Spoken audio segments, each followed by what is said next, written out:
Hi, it's Kelly Z. Riley here again.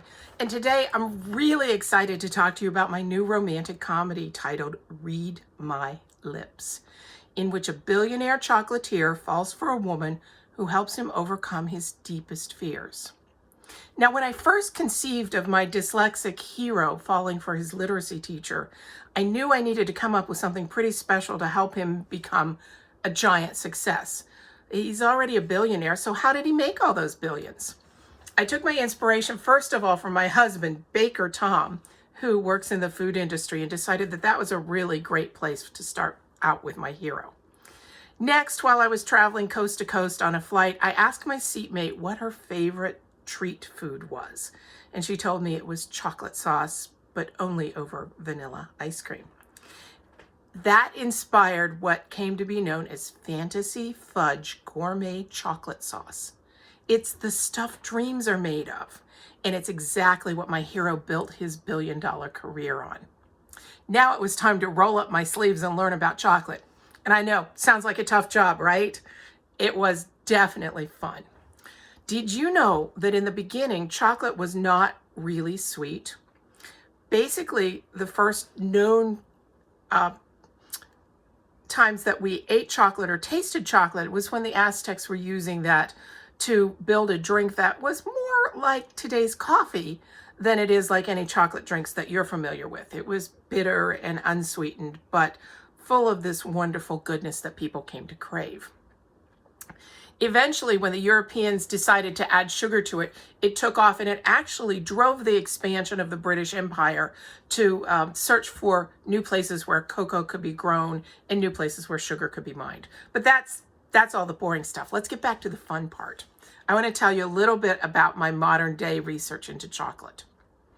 So to start with, I gathered all kinds of chocolate that I could find. I had creamy milk chocolate and bitter dark chocolate, and even that white stuff that's called white chocolate, but is really cocoa butter. And I put them together, and you'll laugh at me, but I took one of my mother's old deviled egg plates. And if you don't know what those are round plates with little indentations that you would put eggs. But into each of those wells, I put a little bit of chocolate or a different kind of flavoring. And I started tasting.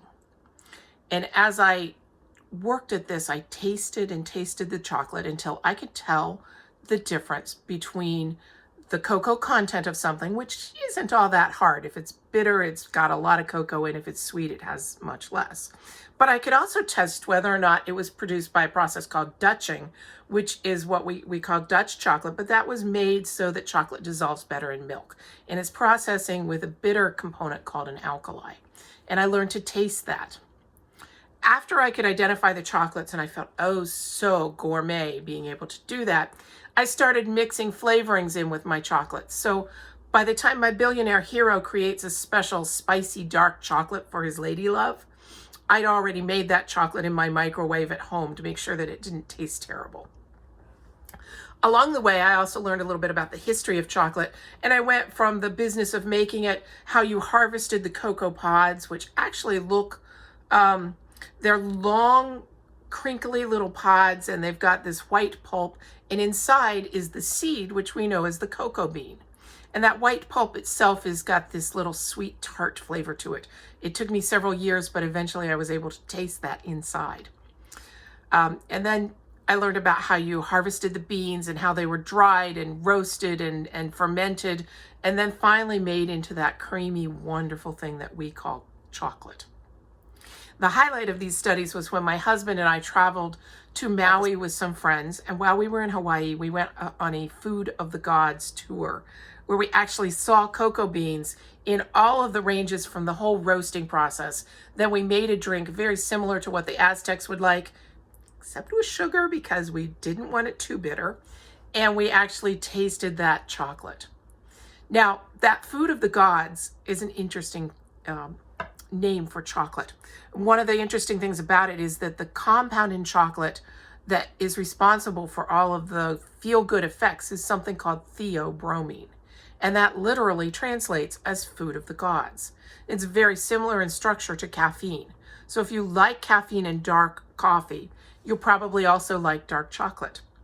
But I'll tell you what, I really, really love to find out what your favorite chocolate is and what your favorite chocolate story is. So read the comments below, pop in and tell me a little bit about your favorite chocolate or your favorite memory surrounding chocolate. And join me next time when I will share with you a sneak peek into the chocolatier's book, Read My Lips. You won't want to miss this. Thanks and bye.